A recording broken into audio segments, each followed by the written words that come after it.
Abortion can never, on its face, be safe, because in order for an abortion to be deemed successful, an individual and unique human being with a beating heart must die.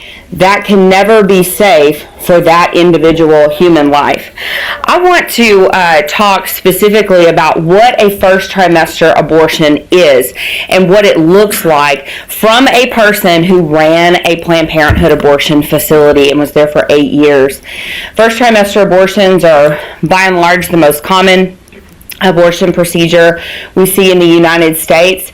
A transvaginal ultrasound is standard procedure inside of every National Abortion Federation clinic, which includes every Planned Parenthood clinic. That transvaginal ultrasound is done for primarily one reason: to determine how far along the woman is in her pregnancy so that we knew how much to charge her for the abortion. After the ultrasound is performed, the ultrasound machine is rolled away. The doctor comes in, who, by the way, has no conversation with the woman before the abortion. The fact that many people say abortion should be a decision made between a woman and her doctor is laughable. There is never a time where the abortion doctor goes in, sits down with the woman, and goes over risk, alternatives, and benefits to abortion. It does not happen. The doctor starts performing the abortion. He's going to insert into the woman's uterus, into the cervix, metal dilation rods, graduated metal dilation rods. He's going to dilate the cervix enough so that he can insert something called a suction cannula. That cannula looks like a straw. It is graduated. It gets bigger depending on how big the baby is in the womb, so that the head will be able to fit through that suction cannula. He's going to insert that suction probe inside of the woman's uterus. Ultrasound guidance is not used. That is not the standard protocol inside of National Abortion Federation or Planned Parenthood clinics. He's going to take that probe and he's going to blindly poke around inside the woman's uterus until he thinks he has enough blood and tissue in a glass jar. That glass jar is going to go into a lab called the POC lab. POC in the medical community stands for products of conception. The products of conception is, of course, the baby. But you can't say baby inside of the abortion clinic. So we said POC or POC, or if the staff was feeling funny, they would say that it stood for parts of children.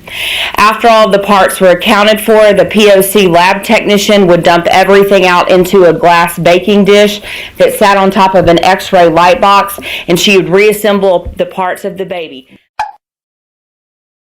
After a surgical abortion, each fetus had to be carefully reassembled in a petri dish to make sure that none of its parts were missing, because if they were, it meant that they were still inside the patient. By the end of the day, there'd be 30 or 40 dishes, and the doctors would have to sign off on each one.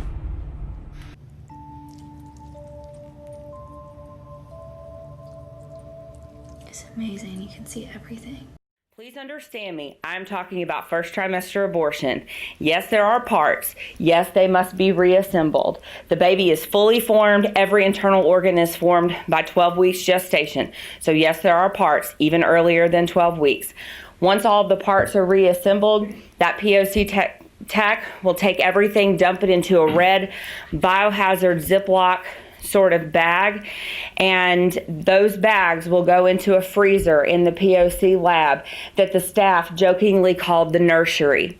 And once a week, a company, a biohazard medical waste company like Stericycle, will come into the facility and they will pick up all the red bags of babies where they are taken to their facility to be incinerated. That's if the abortion facility decides they don't want to just put them in their industrial size garbage disposal and grind them up and put them into the water waste treatment facilities. That is first trimester abortion. We have already heard the testimonies from the opposition calling women who are pregnant persons, because now we live in a time where people say it is not just women who get pregnant. Now apparently men can get pregnant. And that shows you just how detached from science the pro-choice side is on this issue. Fact, only women get pregnant. You gotta have lady parts to have a baby. That's science. Science also tells us that From the moment of conception, unique and individual and unrepeatable DNA is formed. That DNA is human. Never in the history of the world has a woman ever delivered a cat or a dog or any other species other than human. That's science. Our history tells us, time and time again, that it is unjust to take the life of an innocent human being. It was unjust to dehumanize an entire segment of people when we were working to abolish slavery. It was unjust to dehumanize an entire group of Jewish people in the Holocaust. So if you are a person here who has had an abortion, I encourage you to seek healing, because abortion is not normal. Taking the life of an innocent human being that is your own flesh and blood and your own DNA, it's not normal.